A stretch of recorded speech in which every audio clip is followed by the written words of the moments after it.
Dumulik sa isang panalangin bago po natin basahin ang mga salita ng Diyos. Yes, God. Hallelujah. O Ama, ang sabi po ng awit, You are my breath. Hallelujah. Ang sabi po ng awit, Ama, ibibigay namin ang lahat. Ibibigay namin ang aming sarili. Ang lahat-lahat, Ama. Napakainam po, Ama, ng mga sinasabi ng awit na ito, Ama. Ng mensahe, Ama. At, hallelujah, ito po ang hinahanap mo sa amin. Ama, tulungan mo po kami nang lahat ng mga ito ay makita at masumpungan mo sa amin, Ama, na amin pong ibinibigay ang lahat, amin pong ginagawa ang lahat. Yaman pong ang ipinangako mo sa amin, Ama, ay ang pag-agaw. Yaman pong kami ay pinili na isang nobya, isang iglesia. At ipinakilalang asawa, the Lamb's wife. O ano nga mang gagawin ng isang asawang babae upang bigyang lugod ang kanyang asawang lalaki. Tulungan mo po kami, Ama. Dakilang Diyos, gaano mang kahaba, Ama, ang inilaan sa pagbabasa, sa paghahanda, ilang mga oras, ilang mga araw. Maliban, Ama, hallelujah, na ikaw ang siyang magtayo, ang pagpapagal ng mga anluwagi ay mawawalan ng kabuluhan. Ama, ikaw ang nagtatatag ng iyong iglesia. Ikaw ang tumawag, ikaw ang pumili, at ikaw ang humiram. Pinagkaloob mo ng lahat ang mga bagay, Ama, upang kami magtagumpay. Ang kinakailangan lamang, Ama, kami ay magpasya. Kami ay sumunod. Kagaya pa, Ama, ng pagsunod ni Caleb at ni Joshua. They wholly followed you. And you delightest on them. Kaya po, Ama, ang 20 taong gulang pataas ay nangamatay sa ilang because they did not wholly follow you. O Ama, tulungan mo po kami that we wholly follow you. Yes. Regardless of anything or anybody, kami man ay mag-isa, kagaya ng yung propeta si Mikaya, pinaglingkuran ka pa rin niya.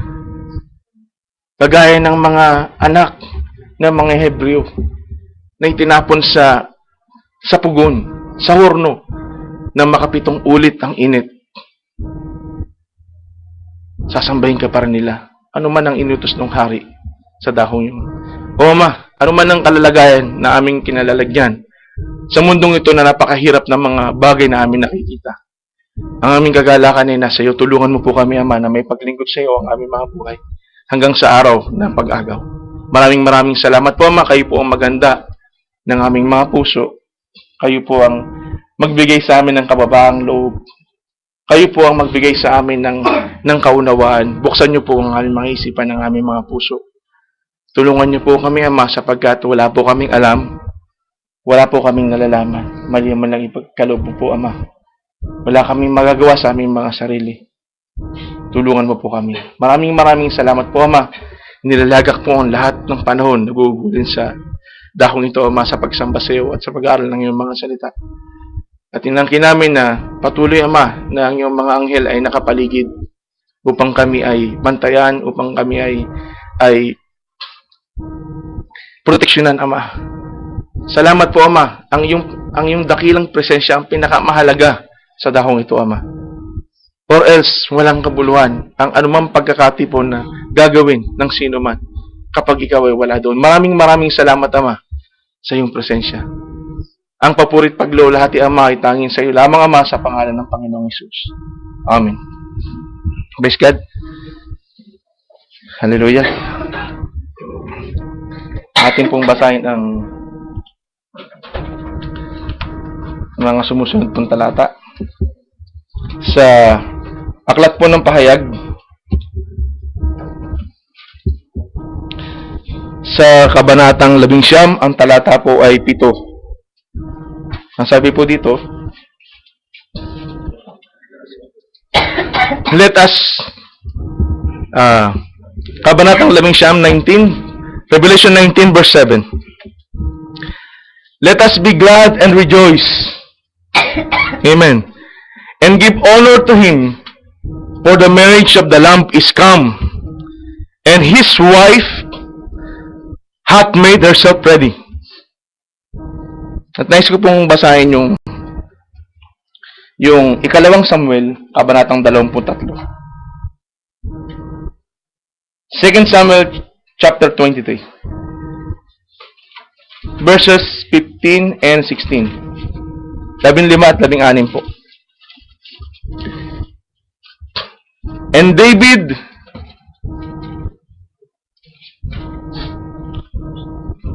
Second Samuel chapter 23 verse 15 and 16. Ating pong basahin mga kapatid. And David longed and said, "Oh, that one would give me drink of the water of the well of Bethlehem, which is by the gate." And the three mighty men brake through the house of the Philistines, and drew water out of the well of Bethlehem. That was by the gate, and took it, and brought it to David. Nevertheless, he would not drink thereof, but pour it out unto the Lord. Tayo po ay makakaupo mga kapatid. Marahil po ay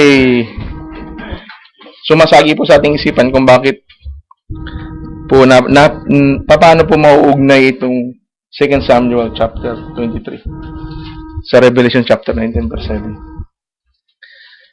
Ako man po mga kapatid, nung pinaghahandaan ko po, binabasa ko po, dalawang mensahe po yung binabasa ko. At habang binabasa ko po, hindi ko alam kung paano ko nakarating sa talatang ito. Basta ito po ay dumating doon sa pag-aaral. At para po sa pamagat ng share ngayon ay, ang pamagat po nito ay the greatest thing in a believer's life. Ang pinakadakilang bagay sa buhay ng isang mananampalataya. Alam niyo po, ngayon lang po ito ng Diyos sa akin na nagkaroon po ka na mga pag-iisip kung ano yung gagamitin na titulo para sa share. Dapat hindi ko po matukoy, pero ngayon po habang nakikinig sa pangaral, nakikinig sa mga awitin, ito yung pinakadakilang bagay. Pinakadakilang bagay sa buhay ng isang mananampalataya. Hallelujah. Siya nga, bago po ako magpatuloy sa mag-share ay nais ko pong batiin kayo sa pangalan ng ating Panginoong Hesus, sa pangalan ng ating Diyos Ama, at sa lahat po na nakasubaybay sa Canada, sa Amerika, sa Pilipinas, sa mampanig ng mundo na maaaring nakasubaybay sa pagkakataong ito. Praise God. Dito po sa Revelation chapter 19, ang subject po dito ay, the main subject here is the wife of the Lamb. At dito po, sinasabi that she did something. Meron siyang ginawa. She had accomplished something. That means done. Tapos. And what was done? Ano yung nagawa? Ano yung ginawa? Mababasa natin ng getting ready. Sinong gumawa? Who did it? The wife. God provided all that is needed for the wife. The material.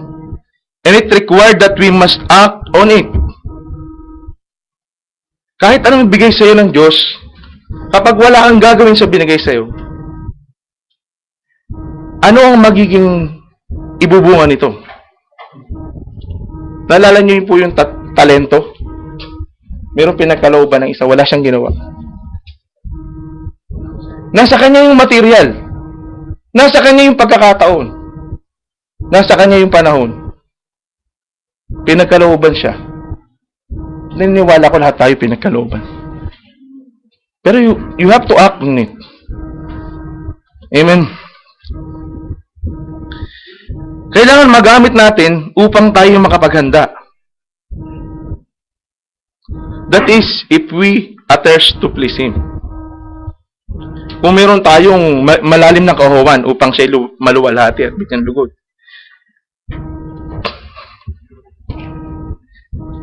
Naniniwala ako mga kapatid, I assume all of us,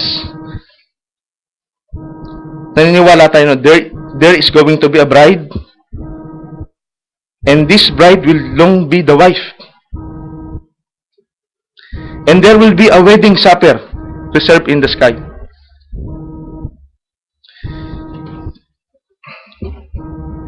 Alam niyo po, ang iglesia ay haharap sa kanya na handang-handa, without spot or wrinkle. Kaya po, i-focus natin ngayon ang ating sarili, ang ating buhay, ang ating isipan, ang ating puso. She has made herself ready. Because she had made a decision. Kaya kayo nandito ngayon, nagpasya kayo.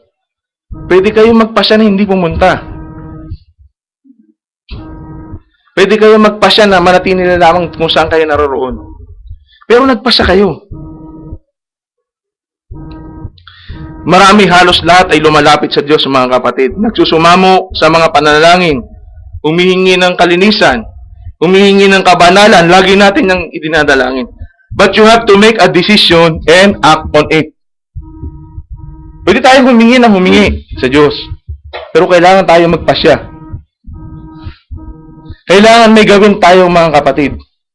Lahat tayo ay may kahinaan, may limitasyon, but we need to overcome to inherit all things.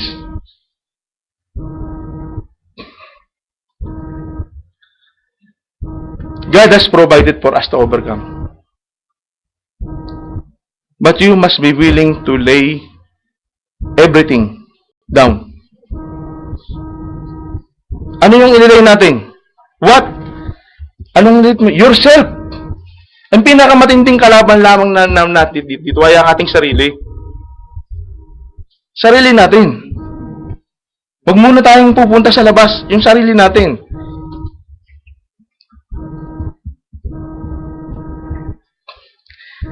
I-lay down natin lahat ng humahadlang upang maganap yung paghahanda. She has made herself ready. Mga kapatid, you cannot sit there all the time and let your pastor do it for you. Let the pastor do the reading. Let the pastor do the preaching. Let the deacons guide you. Your sisters, your brother, your wife, your husband, your mother and your father, hindi ka kayang iligtas ng pastor. Hindi ka kayang iligtas ng asawa mo. Hindi ka kayang iligtas ng tatay mo at ng nanay mo. Isa lang ang tagapagligtas.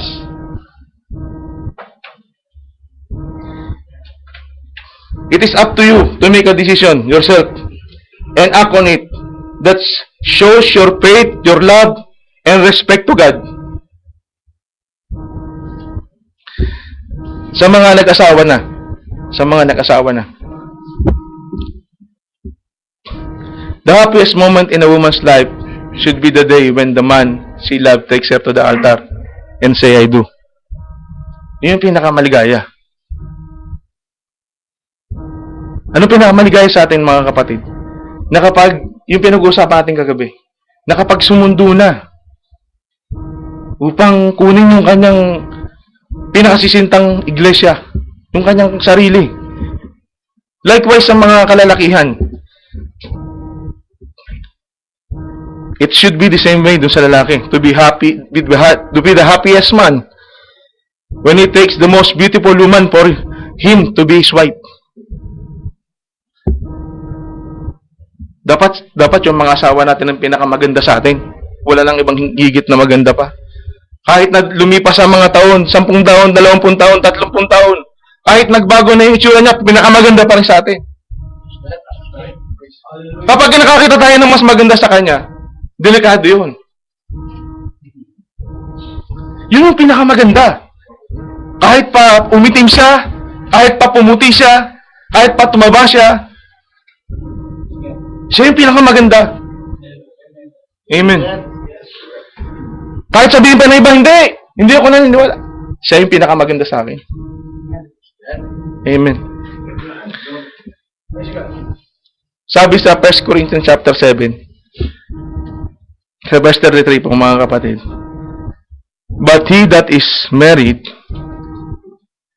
careth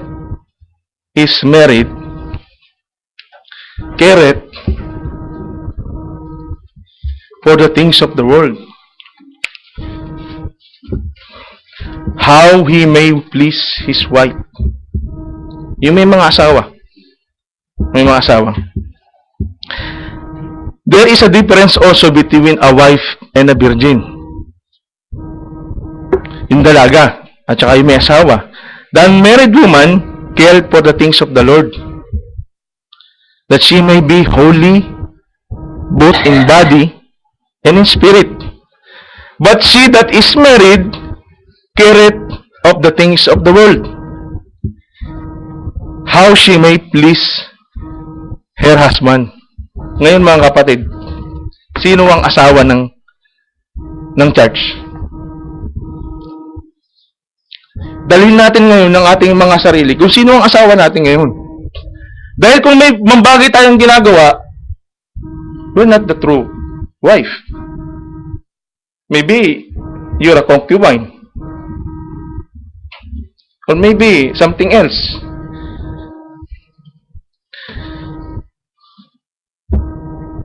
Naniniwala ko lahat sasabihin. Now, as we claim, I suppose, each one of us as the wife of Christ, kiniklaim natin yan. Naniniwala ko lahat tayo. What do we care for? Ano yung pinagmamalasakitan natin? Alam natin, care means concern. What is our concern? Ano ang ating pinagmamalasakitan? Ano yung pinagmamalasakitan natin? Sabi ni Apostol Pablo sa 2 Corinthians chapter 11, for I am jealous over you with godly jealousy. Nagsiselos ako na isang maka-Diyos na pagsiselos. For I have espoused you to one husband. One husband. Isa lang. One husband. That I may present you as a chaste virgin to Christ. Isa lang. Isa lang yung pinagsikapan ni Apostol Pablo na may harap yung kanyang mga pinapangaralan sa Korinto na isang malinis na birhen doon sa kanyang asawa. Gawin din mga kapatid sa Ephesians chapter 5 verse 25. Husband. Puntahan natin ito. Kanina, nung nagtitestimony si Brother Julius ay nagala ko mga kapatid dahil kasama yung dito sa mga dumating sa akin habang nag-aaral. Husband, love your wives, even as Christ also loved the church and gave himself for it, that he might sanctify and cleanse it with the washing of water by the word. There you are, mga kapatid. The material. And what are we doing? Hindi ka maaaring humigit kung paano mo tinatrato yung salita ng Diyos. Hanggang dun lang mangyayari sa'yo. Don't expect much. Hanggang dun lang yun. Paano natin tinatrato ang salita ng Diyos? Do we spend treasured time? Treasured time?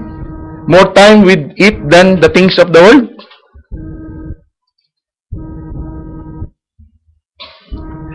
The amusement of the world is not worth it. It's not worth it. The amusement of the world is not worth it, mga kapatid. Just think of it to be there in the meeting in there. Think of it. Anything here on earth. Anything. Name it. Compare to be there in the meeting in there. Each one of us knows the answer. And we have to answer for that.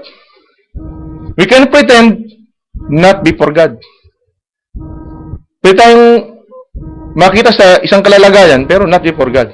Alam ng Diyos. Now, verse 27. The same, Ephesians chapter 5. That he might present it to himself a glorious church, not having spot or wrinkle, or any such thing, but that it should be holy and without blemish.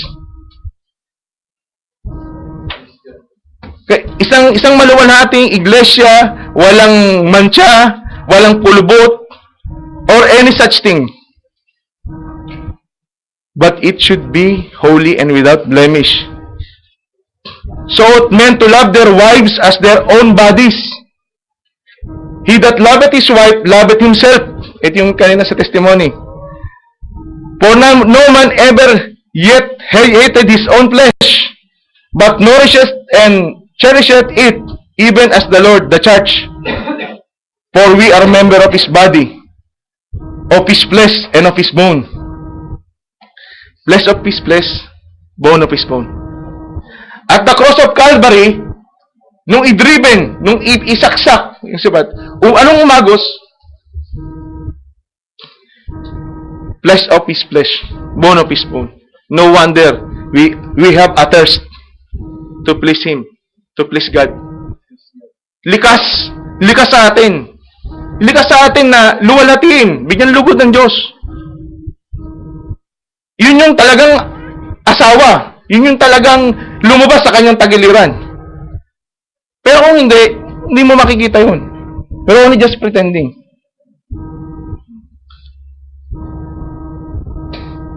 Balikan po natin yung 2 Samuel chapter 23. Sabi po doon,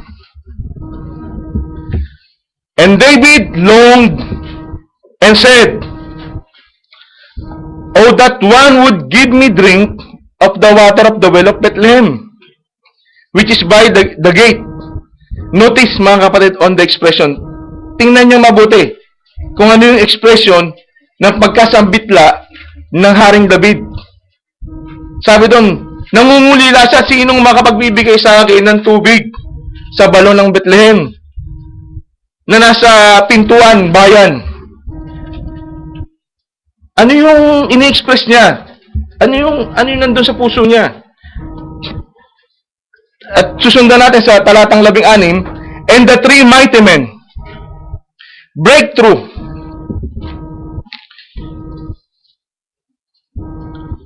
Three mighty men break through the host of the Philistine and drew water out of the well of Bethlehem that was by the gate, and took it and brought it to David. Nevertheless, he would not drink thereof, but pour it out unto the Lord. Breakthrough. Ano ibig sabihin ng breakthrough, mga kapatid? The host of the Philistines. Sino ba itong mga Pilisteo na to? Alam natin kung sino sila. Doon sa mga talagang naglana ng sarili sa pagbabasa ng kasulatan, naniniwala ko, alam nila ito eh. At doon, kinuha nila yung tubig doon sa balon. Nasa pintuang bayan. Hindi na laki Haring David. Hindi mainom ng Haring David. Hindi niya mainom. Bakit di niya mainom? Bakit di niya mainom?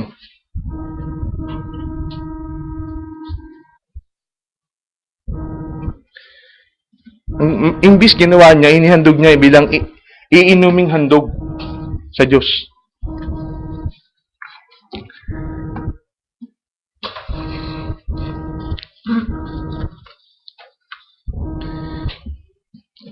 These three men didn't just jump on their horses and run through a host of Philistines.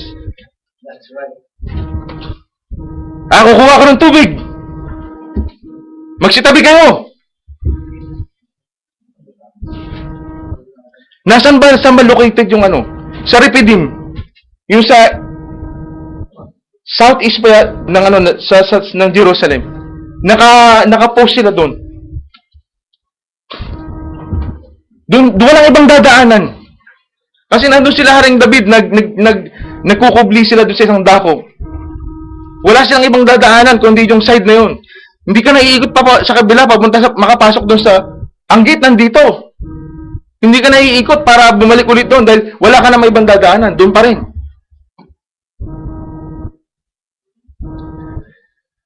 Alam niyo mga kapatid, they set their hearts to it. Poured out their hearts to it. Ibinuhos nila yung kanilang sarili, lahat-lahat. Susungin mo yung mga Pilisteo na andun nakakampo, nasa pintuan. Their mind, their strength, and all of what they got. Para kunin yung tubig. Ano ba yung pagkakaiba ng tubig doon? Tsaka yung tubig sa labas. Ano meron? Bakit nangungulila si Haring David doon sa tubig na nasa balon ng Bethlehem? One thing for sure mga kapatid, meron silang isang bagay na taglig-taglay sa kanilang mga puso. Ito ay bigyan lugod ang kanilang hari. Hindi namang sinabi ni Haring David, sino ba sa inyo pwede? Nauuhaw ako doon sa tubig ng balon ng Bethlehem. Gusto ko mainom yun. Sino ba? Walang ganun eh. Wala siyang itinuro, wala siyang... Consider mga kapatid, they are entering a garrison. Garrison yung ginamit. Garrison. And what would be the setting in a garrison? Yung mahihilig sa mga combat-combat, sa mga military matter. Ano ba yung garrison? Ano yung meron yung garrison? Yung papasukin ng tatlo na ito. David, unaware that these three men of valor would do as he expresses a deep emotion. Malalim yung pangungulila eh. Ni Haring David eh. The moment they heard it, there is something inside of them that drives them to make a decision and act on it. Merong doon nasa puso nila, nung marinig nila yung kanilang hari, na sinabi na nangungulila ako sa tubig ng balon ng Bethlehem, sino makapagpapainom sa akin? Meron silang naramdaman. Why? Because it is of their love to their king. Somehow they felt what he feels. Naramdaman nila. Kasi kung wala sa yun, marami naman tubig dyan, pwede ka namang uminom dyan eh. Pwede naman ako kumuha ng tubig kahit sa balon eh, na pwede. Pero hindi, ginawa nila, pinasok nila. Pinasok nila yun. A thirst to please their king. That's what drive them to do it. Yun yung nagtulak sa kanila. Gusto nilang bigyan lugod yung kailang hari. And how did David esteem the water from the well of Bethlehem? Paano niya tinrato? It is of a high worth. Kahit tubig lang yung, kahit na isang basong tubig lang yung, it is a high worth. Hindi niya mainom. Anong ginawa niya? Binigyan lugod niya yung Diyos. Ibinuhos niya yung tubig para bigyan lugod ng Diyos. Mga kapatid, we need to break through our own selves. Kailangan ma-breakthrough natin. Kung wala na tayong ibang iniintay at pinagkakasamasam, kundi ang pag-agaw, you need a breakthrough. Kailangan mabasag. Kailangan breakthrough. Deny it. Yung sarili mo. Yourself. To be able to draw the water. To be able to draw the word. Ang salita. And take it. Keep it. Ingatan mo. And on the day na dumarating ang ating Panginoon, dala-dala mo yung salita para i-offer mo sa Kanya. Dala-dala mo yung salita na yun. At malulugod ang Panginoon. At yun din ang ihaharap niya sa Ama. Yung salita din yun. na taglay-taglay mo. Praise God.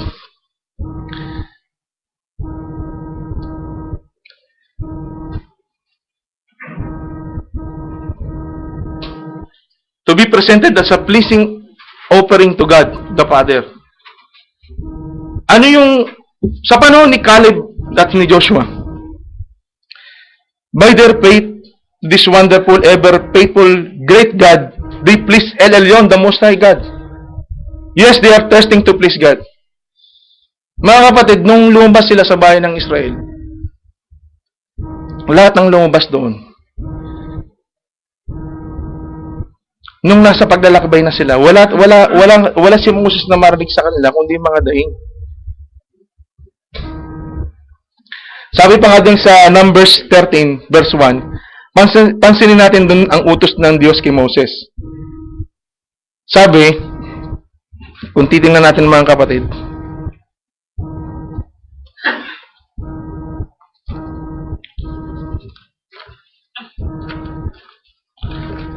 Numbers chapter 13.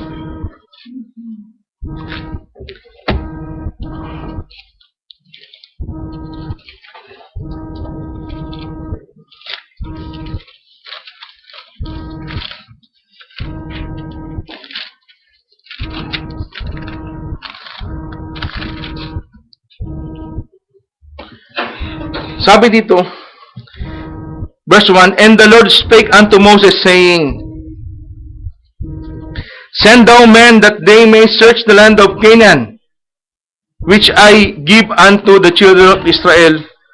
Of every tribes of their father shall ye send a man, every one a ruler among them. And Moses by the commandment of the Lord sent them from the wilderness of Paran. All those men were heads of the children of Israel. At doon, mababasa natin yung mga bawat isa na pinili. Ano ba, bakit sila inutusan doon? Sa verse, lumundag tayo mga kapatid doon sa 17. And Moses sent them to spy out the land of Canaan, and said unto them, Get you out this way southward, and go up into the mountains, and see the land, what it is, and the people that dwelleth therein, whether they be strong or weak, few or many, and what the land is that they dwell in, where it be good or bad, and what cities they be that they dwell in, whether in tents or in strongholds. Hindi ba pwedeng sabihin ng Diyos sa kanila, ito yung nakalagay doon? Ganito, nandun yung mga Jebusite, nandun yung mga Amorites, nandun yung mga Canaanites, nandun yung mga children of Anak, yung mga gigante. Tsaka mataba talaga ang lupa doon, sinabi na nga flowing with milk and honey. Bakit pa kailangan magsugo? Sinabi na. Tsaka, pwede naman sabihin sa kanila ng Diyos yun Para tiktigan yung ipinangako sa kanila ng Diyos na lupa. Naniniwala ko mga kapatid na pinaglanan ng Diyos ng kasulatan na ito ay tayo. Upang makita natin sa panahong kasalukuyan na hinihingi ng Diyos na tayo ay manindigan sa kanyang mga salita. Tayo.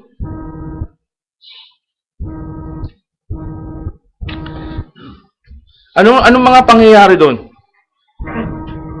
Anong mga sumunod na pangyayari sa chapter 14 verse 6? Hinapak ni Caleb, ni Joshua at ni Caleb yung kanilang damit.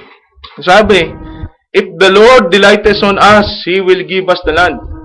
Talaga na namang binigay na sa kanila to possess it Pero kailangan ng Diyos na may makita sa kanila.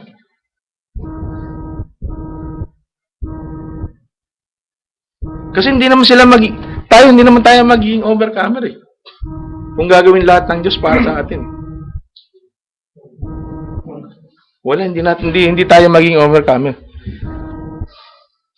Sino sa atin ang maghahapak ng kasuotan upang manindigan at sundin ang buong buo ang ikalulugod ng Diyos? Sino?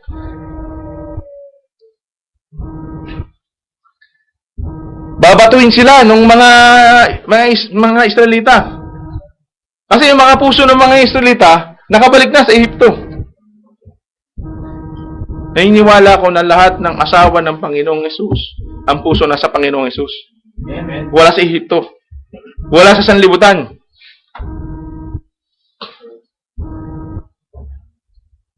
Pero kapag namumuti yung mata mo sa kapapanood, lumilipas ang buong magdamag sa iyo ang buong araw na hindi ka nakakapagbasa, hindi ka nakakapag-aral, hindi mo na may meditate sa salita ng Diyos.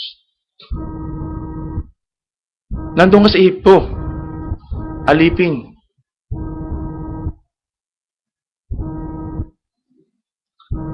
Alam niyo po mga kapatid, yamang pinaniniwalaan natin na sa mga pangyayari sa ating kapaligiran na napakalapit na.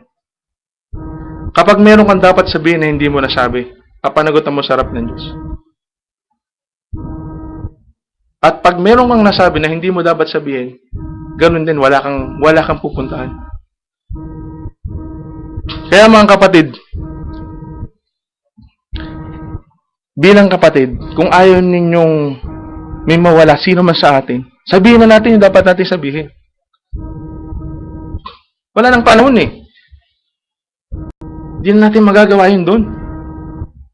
Ngayon na natin sabihin para nag-uumpisa na tayo, talaga handang-handa na, naghahanda tayo kasi ito yung pinaka-asam-asam natin eh.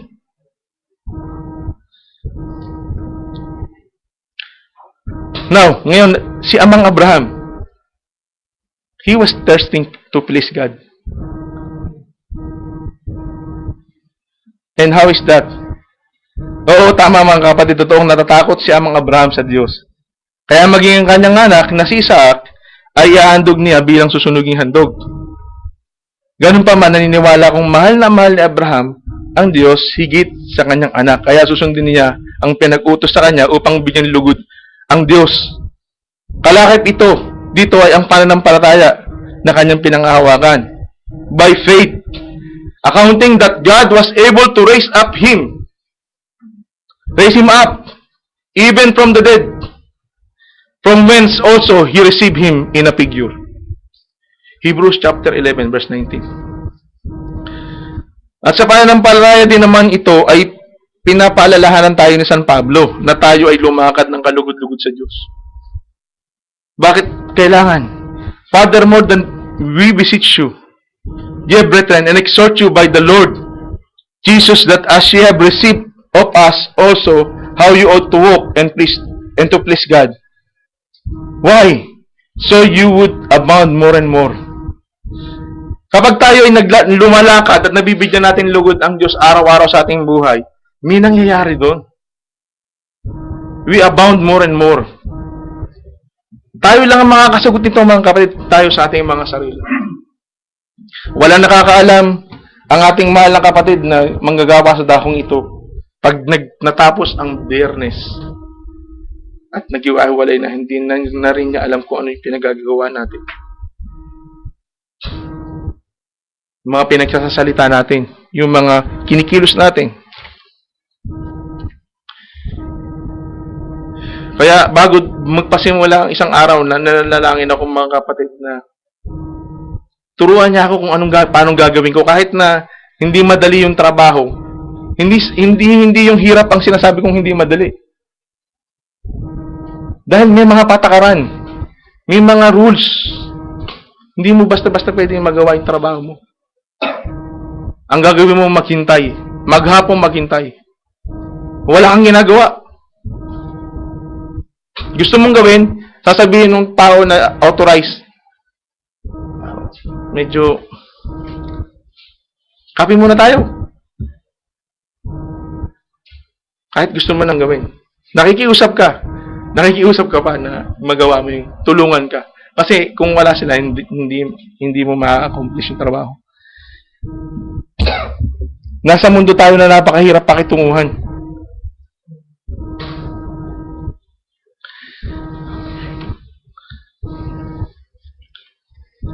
Nais kong puntahan ang isang bagay nito mga kapatid. Sa mensahe na ito ng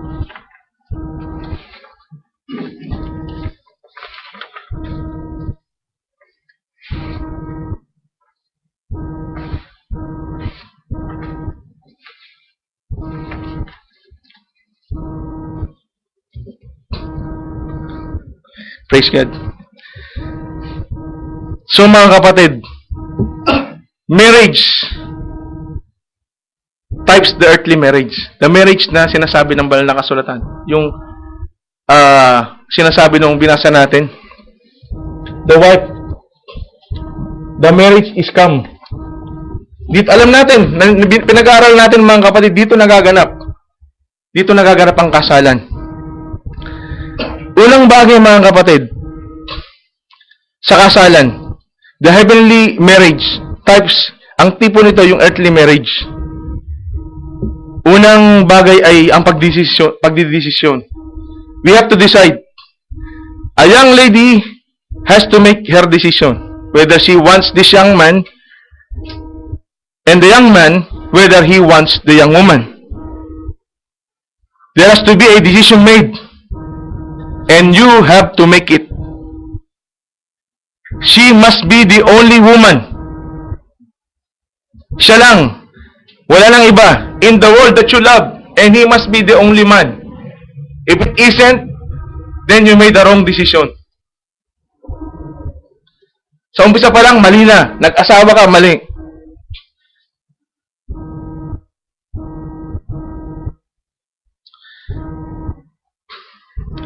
Making the decision for Christ. First thing. Kapag ka nandun na yung desisyon, susunod ang engagement. You are engaged.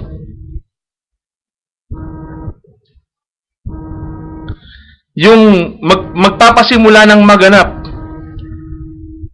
Doon na nagpapasimula, merong ng engagement. Before this union take place, may engagement muna mga kapatid. Engagement with Christ.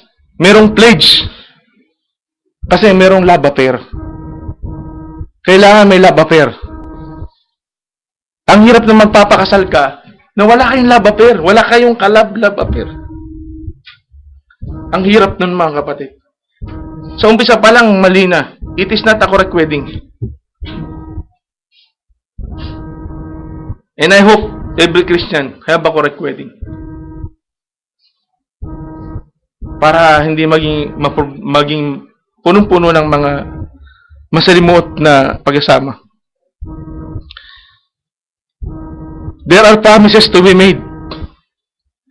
May mga pangako.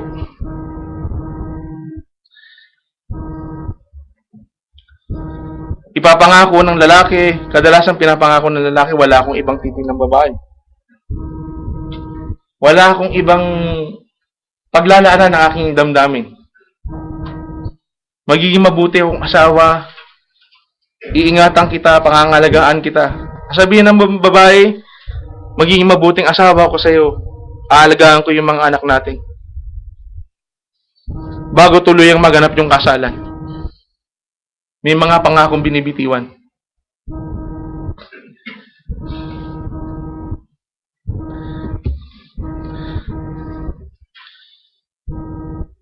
Ganyan din naman tayo sa ating Panginoon. Sabi dito sa isang bahagi na sinabi ng propeta. And that's the same thing when you come to Christ. Lord, if you will receive me into your kingdom, I promise. There you are. I love you.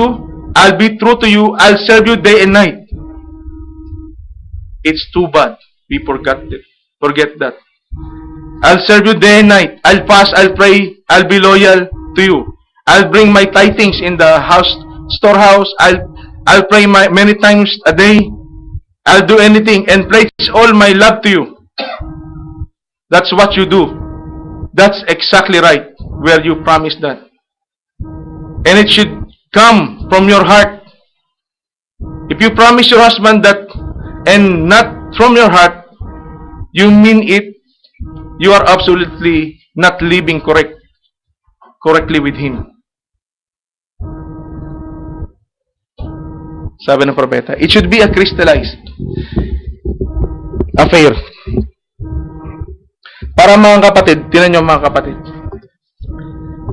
sino sa atin ang gumagamit ng false teeth? False teeth.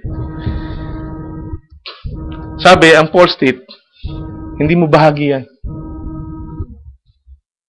It is just stuck on you. There is no life in it.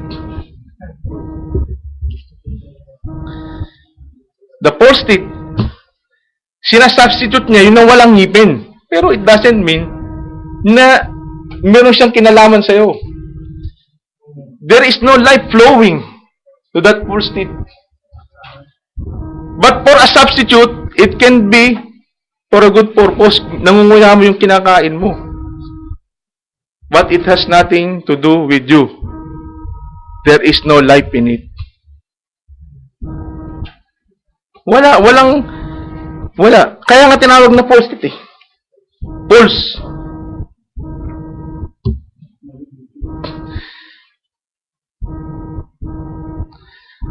Parang yung nakita ko sa isang paligsahan, lumaban sa racing, sa running, track and field, putol yung isang paa niya. Tumatakbo siya. Hindi siya manalo-lalo. Lagi lang siyang naunahan. Bakit?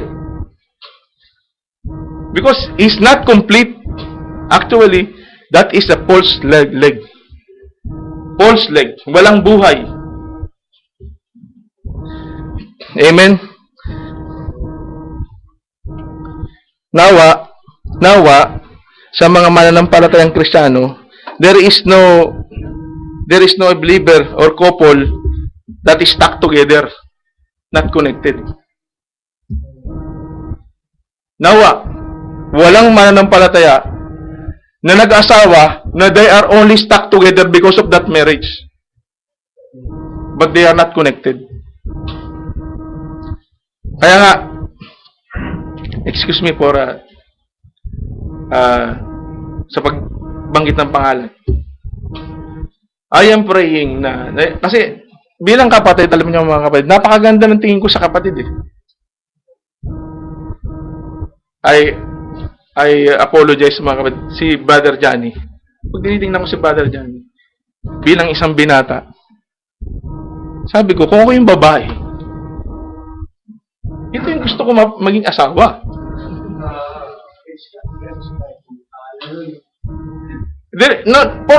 No malice, walang ano mga kapatid.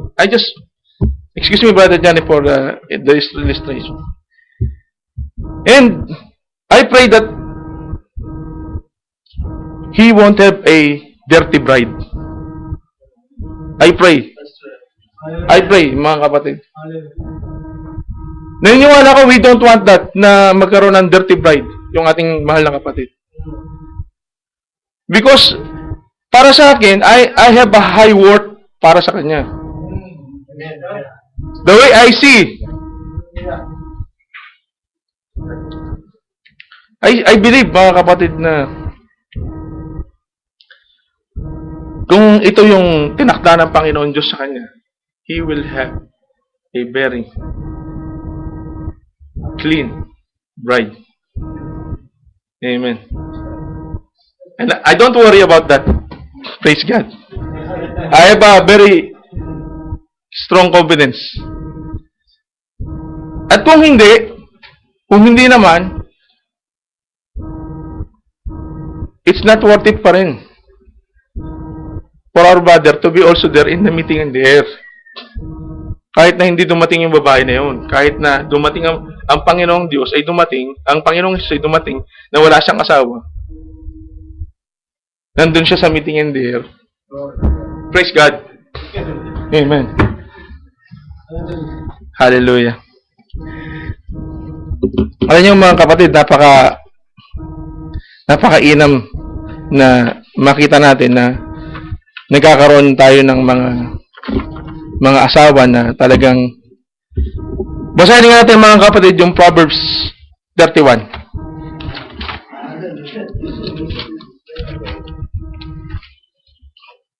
Proverbs 31.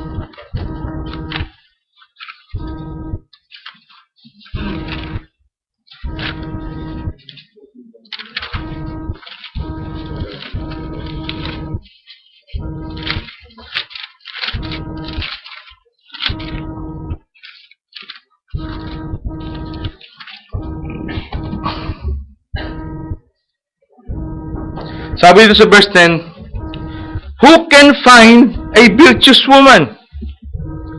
For the price is for above rubies. Higit pang makapupo, sabi, higit pang makapupo sa ruby. The heart of her husband doth safely trust in her. Amen. So that he shall have no need of spoil. Amen. She will do him good and not evil all the days of her life. She seeketh wool and flax. Mas maganda sa Tagalog yata mga kapatid yung ano.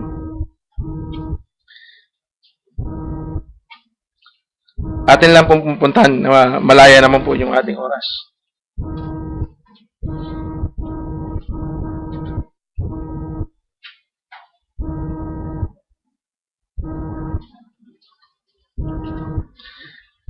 Sabi dito, isang mabait na babae, sinong makakasumpong, sapagkat ang kanyang halaga ay higit na makapupo kaya sa mga ruby.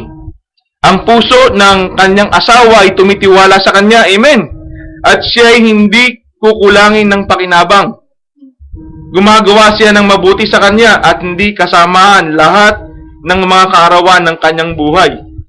Siya ay humahanap ng balahibo ng tupa at lino at gumagawang kusa ang kanyang mga kamay. Siya parang mga sasakyang dagat ng kalakal. Nagdadala siya ng kanyang pagkain mula sa malayo. Siya bumabangon naman samantalang gabi pa at nagbibigay ng pagkain sa kanyang sambahayan at ang kailang gawain sa kanyang alilang babae. Kanyang minamasdan ang bukid at binibili sa pamamagitan ng kanyang kamay ay nagtatanim siya ng ubasan. Binibigkasin niya ang kanyang mga balakang ng kalakasan at nagpapalakas ng kanyang bisik. Kanyang minamalas na ang kanyang kalakal ay makikinabang. Ang kanyang ilaw ay hindi mamamatay sa gabi. Amen. Ilaw talaga. Ang babae, ilaw. Alam niyo mo mga kapatid, sa Diyos ang kapurihan. Wala akong ibang makitang pwedeng sundan sa dakong ito na maaaring sundan ng mga kapatid nating kababaihan, kundi ang ating nakakatandang kapatid na babae. Alam niyo, I appreciate na nakikita ko yung kapatid na sa ganitong kalagayan. Mapupuri mo ang Diyos. Pupurihin mo ang Diyos. Ano pa kung ikaw yung magkaroon ng ganun? Yung sinasabi ng banal na kasulatan, kailangan meron tong pinaglalay dyan eh. Meron tong pinag-uulmahan na umi-sakto. At kung hindi natin makikita dito yun, ano yung ating magiging halimbawa? Sa unahan ng ating mga buhay, sa ating mga likuran, may mga sumusunod eh. Ano yung susundan nila?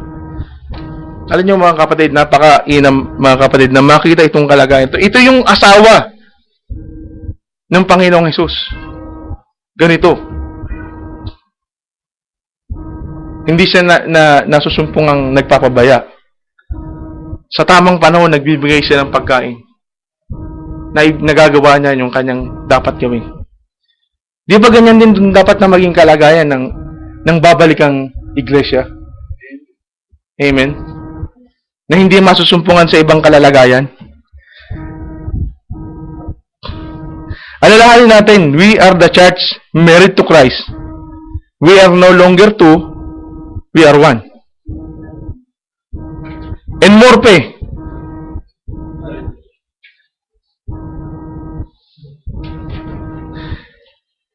Now this wedding, we are pointing to the whole body, the church. Itong kasalan na ito. Kasi church ang kinuha sa kalagitnaan ng mga hintil. Praise God. Bilang asawa ng ating Panginoong Hesus, we are dead to the world. Kaya nga doon sa sinasabi ng Apostol Pablo kanina, I have espoused you to one husband. Isa lang yung asawa natin eh. Kaya patay tayo sa sanlibutan ito. At ang sanlibutan patay sa atin. Why? Because we are connected. Hindi tayo false teeth. Hindi tayo false leg. Hindi tayo false arm. Hindi tayo wig. We are connected. May buhay eh. May buhay doon eh. It is life. Life ng ating Panginoong Hesus.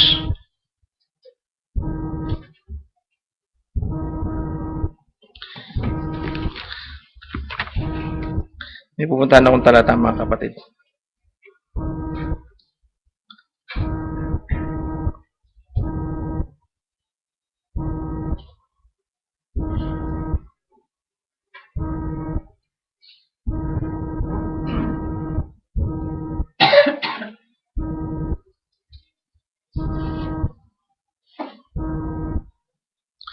Sabi dito, ngunit ang Diyos na palibhas ay mayaman sa awa dahil sa kanyang malaking pag-ibig.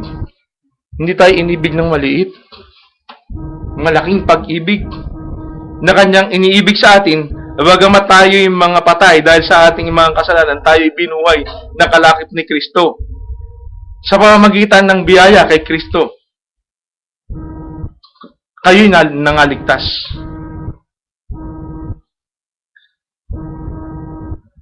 Tayo ay binuhay kay Kristo. Patay tayo sa sanlibutan. Hindi tayo ma-appreciate ang sanlibutan eh. Sino dito nakaka-appreciate sa sanlibutan? Wala. Dahil yung buhay na nananalaytay sa atin, ang buhay ng Panginoong Hesus, hindi tayo nawa. Saan man dako, saan mang panig ng mundo na ito ay papakinggan.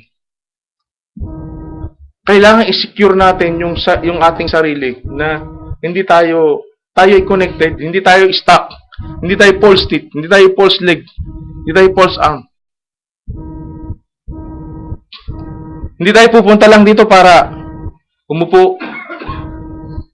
Hindi gagawin lahat para sa atin ng Diyos. Pero ibibigay niya lahat para sa atin, para magtagumpay.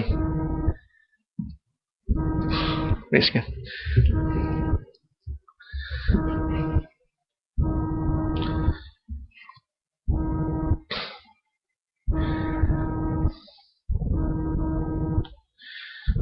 Praise God.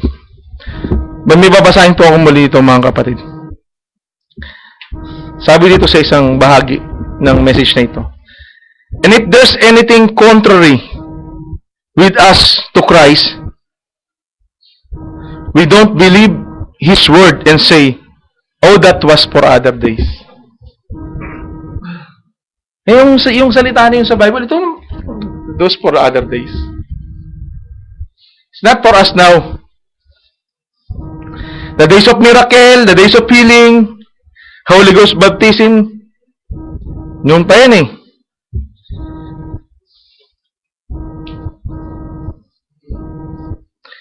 The days of wearing modest apparel,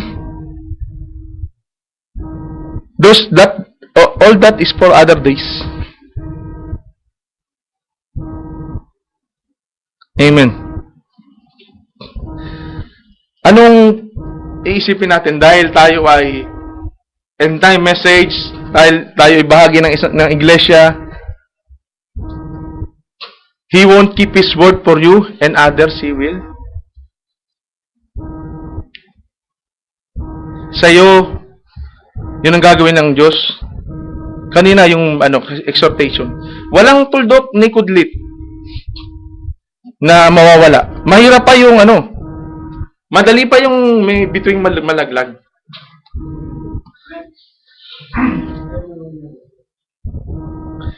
Alam mo mga kapatid, minsan sa pag-share, merong mga bagay na dumarating, mga conviction na hindi mo basta-basta kailangan ng biyaya, ng inspirasyon. Pero kung mahal mo talaga ang iyong kapatid, sasabihin mo yung isang bagay na dapat mong sabihin. Kaya nga, nakita na natin yung mga tanda. The prophecies are taking place. Kailan pa natin sasabihin yung dapat nating sabihin?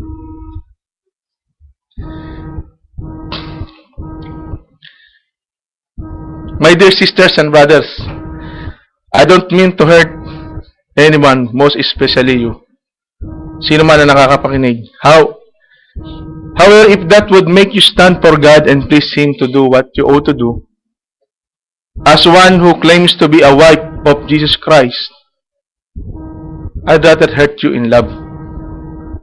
Alam niyo mga kapatid, si Brother Barham, mayroong lumapit sa kanya isang gawain. Isang pastor, sabi niya, Brother Barham, my wife is an organist. Would you mind if she play the organ? Not at all, sabi niya gano'n. Sure, my brother, sabi niya. Pero nung ipakilala na sa kanya, Brother Barham, this is my wife. Sabi ni Brother Barham, that don't looks like a holy man's wife.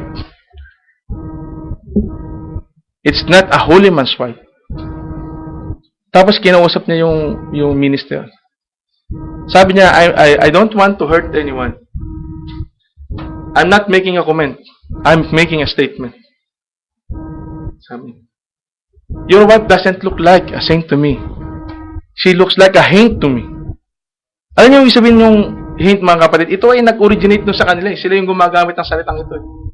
Doon sa lugar na yun nila, Brother Barham. Ang haint ay multo. She looks like a haint to me.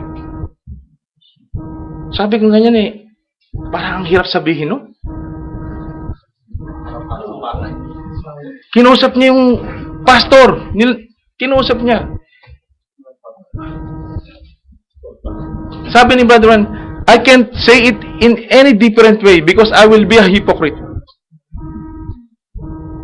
Sino ang may kapatid ang gusto sa atin na meron tayong kapatid na ganun? A hypocrite? Wala. Ayaw ng Panginoong Hesus ng mga hipokritong Pariseo.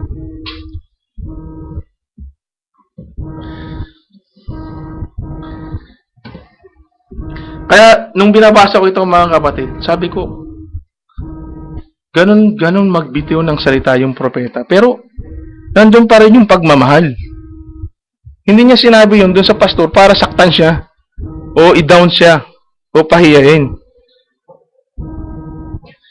Ang hirap kasi ng kalagayan ng sanlibutan natin ngayon Kaya nga napag-usapan namin na isang kapatid na 50 years ago, 1950, 1958, 1960, yung mga messages ng prophet, when at any time he's dealing with this, ganun yung kanyang pagsasalita. Sinasabi niya. Sabi ko, ano kaya kung sa panahong ito, nangangaral ang ating mahal na kapatid na propeta? Paano niya i-deal yung ganitong kalagayan? Paano kaya siya mangangaral? Paano niya kaya sasabihin? Praise God. Alam niyo mga kapatid, hindi madali yung ginagawa ng propeta. Hindi madali yung ginagawa ng pastor, ng mga ebanghelista, na mangangaral. Hindi madali yun. Tayo nga lang, hindi natin kagad masabi sa nag-iingat tayo. Dahil mahal natin yung kapatid, ayaw natin masaktan, pero kailan magaganap? Sabi ng propeta, kailan magaganap na sasabihin mo yung totoo?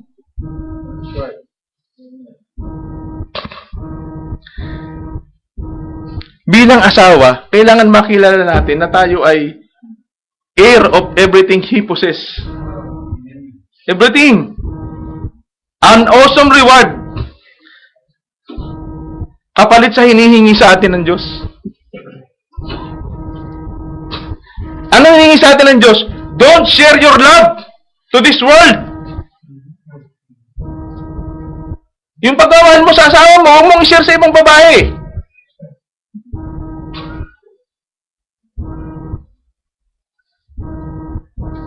Yung pagmamahal mo sa Diyos, huwag mong i-share kahit kanino.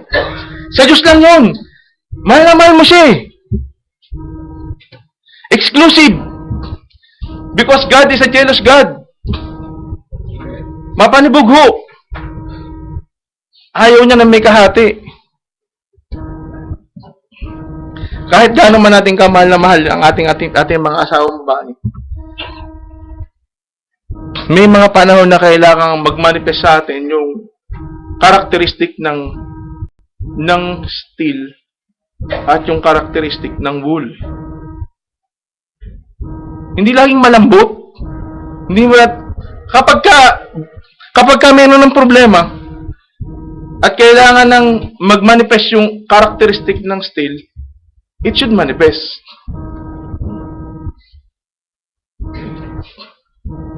Kapag kailangan yung karakteristik ng wool, we do it. Because we are not pleasing our wife. Our wives, we are pleasing our God. Sabi ng prophet, whosoever looketh upon a woman to lust after her, he commit adultery with her already in his heart. And before he could commit adultery, the woman had to present herself in that way. No matter how clean she is morally, she's adulterous in the book of God.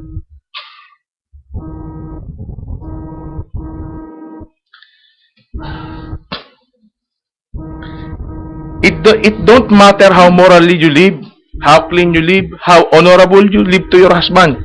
If you dress yourself to make a man look at you like that, at the judgment bar, the sinner that answers for adultery, you'll be the one that committed it. That's right. Now, take that with you, my dear friends.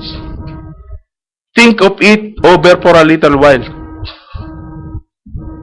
Nasabihan ng Diablo, noon yan 50 years ago yan. Sa panahon ng prophet yan, 50 years ago. The day you eat thereof, that day you'll die. Did you notice how Satan whitewashed that for Eve? Paano niobra ni Satanas. Winightwash niya yung sinabi ng Panginoon Diyos. Sabi ng Diyos, God had said, but surely He didn't mean it just that way. See? Now it isn't that way, the devil says today to the believer. Oh, well, you don't have to do these things. Why, brother? If you're a Christian, you'll want to do that.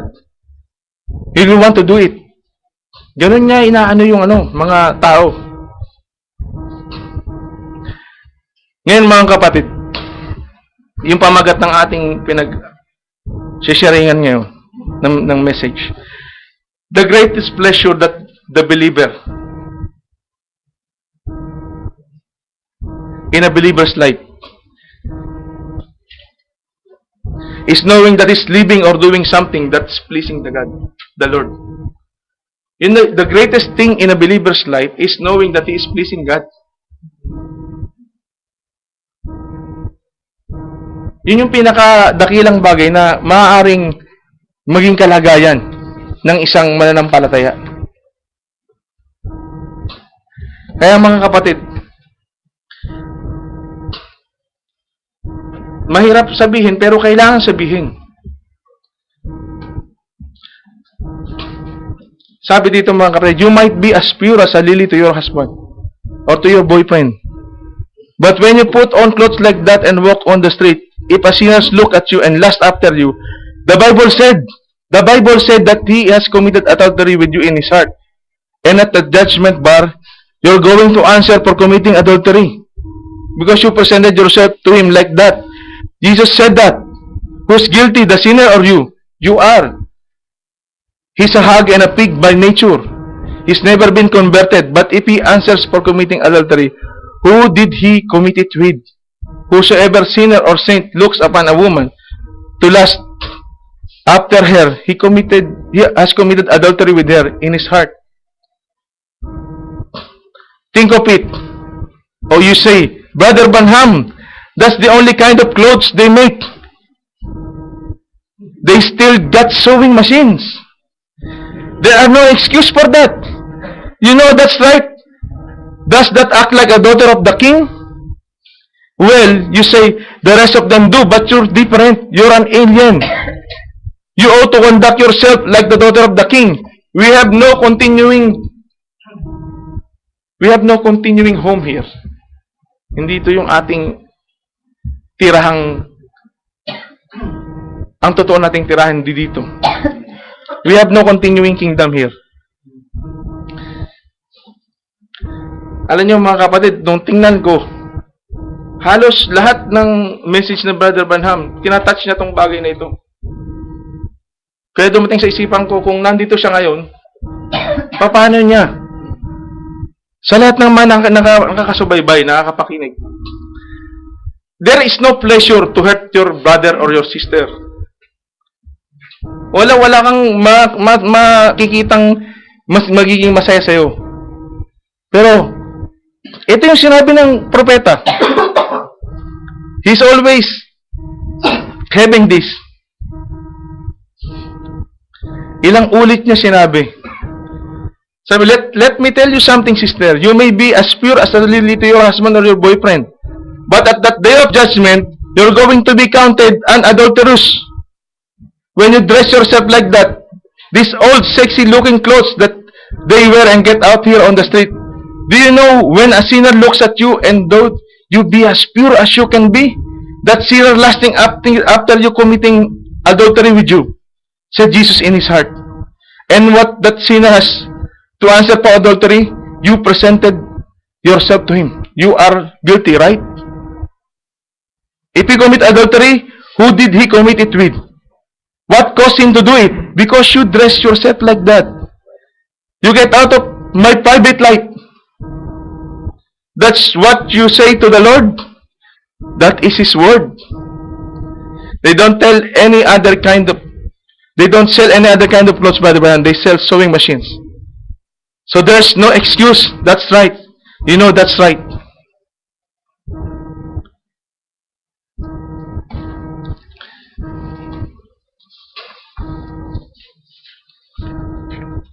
Alam natin mga kapatid sa Matthew chapter 5, ito yung sinasabi ng prophet. Ito yung nakasulat.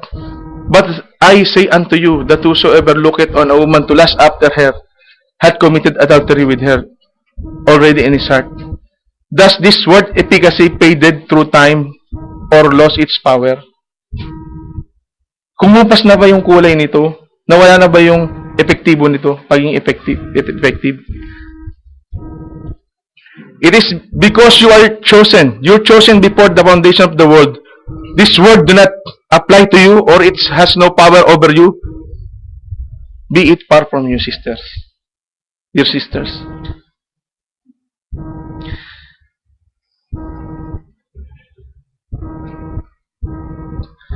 Ano yung mga kapatid, kahit na anong gawing nating, imagine mga kapatid, kung nanalangin yung tatlong Hebrew children, sabihin nila sa panalangin, Ama, alam mo ang aming kalagayan sa kahariang ito. Once na makita kami, siguradong papatayin kami. Kapag hindi namin sinunod yung utos ng hari na lumuhod doon sa rebulto. Kung pinalangin nilang ganun at sinabi nila na maiintindihan tayo ng ating Diyos, wala tayong mababasa ngayon na inuhulog sa horno. Wala tayong mababasa ngayon sa banal na kasulatan na mayroong nag-appear doon, yung pang-apat. Wala tayong mababasa. Kung sinabi ni Amang Abraham, Panginoon, di ba ito yung binigay mo sa akin pangako? Bakit ngayon ganito? Pwede ba? Ito na lang. Wala tayong babasahin ngayon naman ng pananampalataya. Kung sinabi ni Joshua at saka ni Caleb, oo nga, ang lalaki, ganito yung mga tao doon.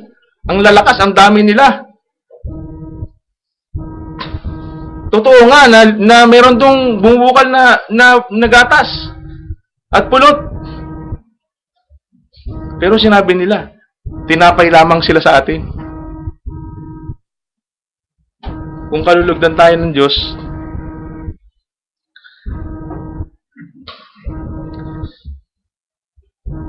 kung sasabihin natin mga kapatid na Sabi nga, dear brother, if you have a claim that you are a man of God, and withhold this in your own house, you ought to be ashamed to say that you are thirsting to please God. Your brother minister, you brother minister, that withhold this behind the pulpit, what kind of a backbone do you have? You have to man your pulpit to be a man of God, and you thirsting to please God.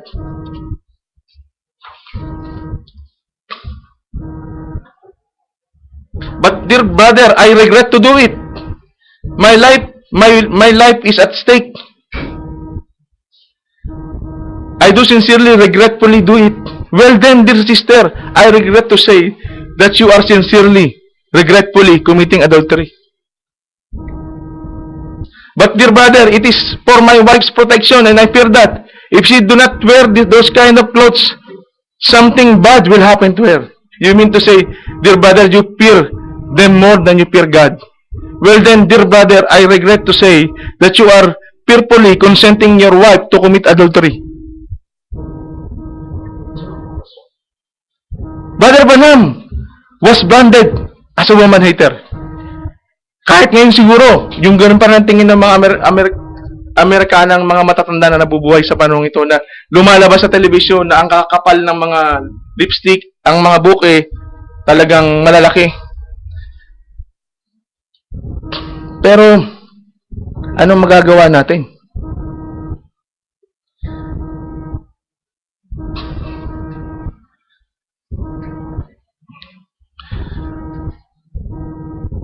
Kung paano makapag-deal ang propeta ng Diyos sa panahon na yun, naniniwala ko na ganoon din dapat tayo humaharap ngayon. Dahil pinakaabangan natin yung pag-agaw. Now, dear sister, presuming there is no one looking at you in a lustful way, so would that mean there is no problem to do it? Kung walang tumidingin. If that's the case, you can wear it with liberty anytime, anywhere. Even in worshiping God.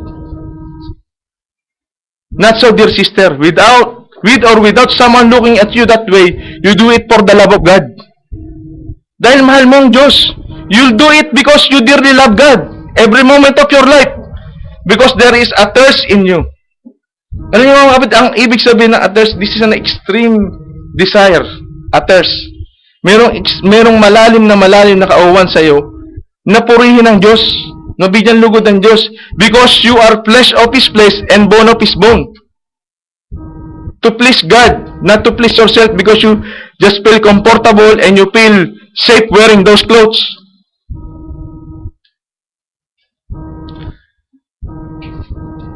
Naniniwala ko mga kapatid na kung ang propeta ay nandito at nangangaral pa rin siya, hindi niya iuurong ang salita ng Diyos. Gagawin niya pa rin yung kalooban ng Diyos. Kahit mag-isa na lang siya, kahit na wala na siyang kasama.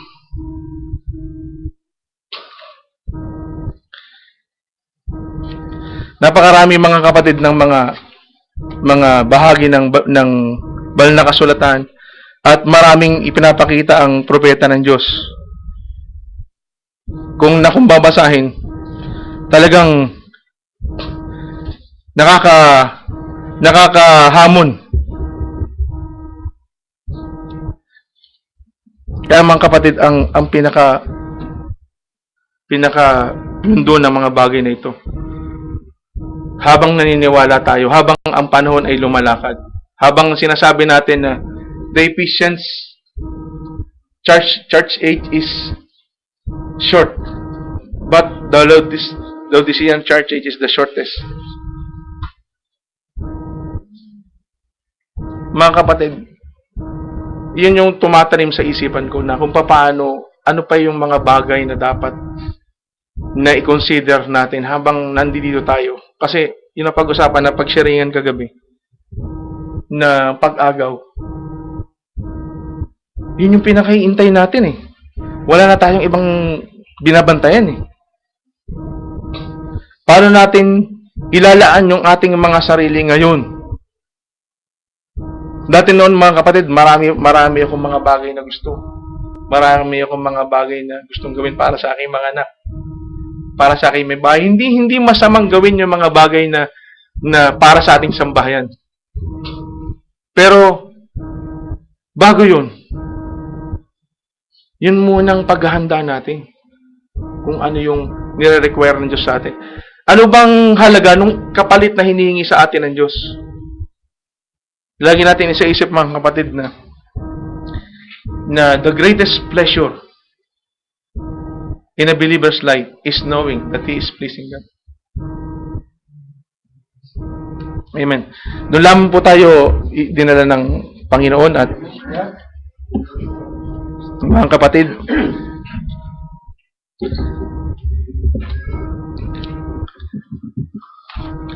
sa ilang mga araw na paghahanda, habang papalapit mga kapatid, ang araw na ito, lagi ako nagsasabi sa Panginoong Diyos na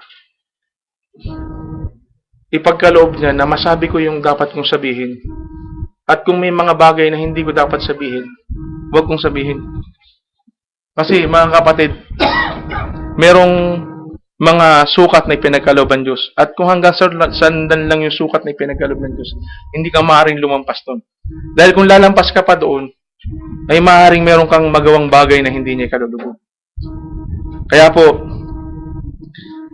gusto kong pauna ulit mga kapatid sa lahat na nakakarinig ng pagbabahagi na ito. Wala pa akong intensyon na may masaktan. Pero ito po yung bagay na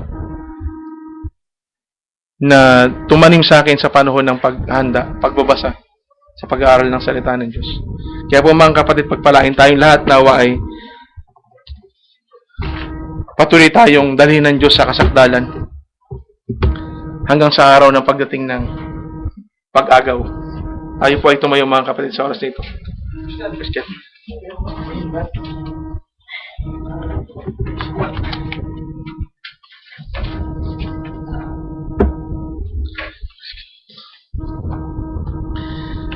Kaya tayo po ay dumulog sa panalangin. Hallelujah. O Ama,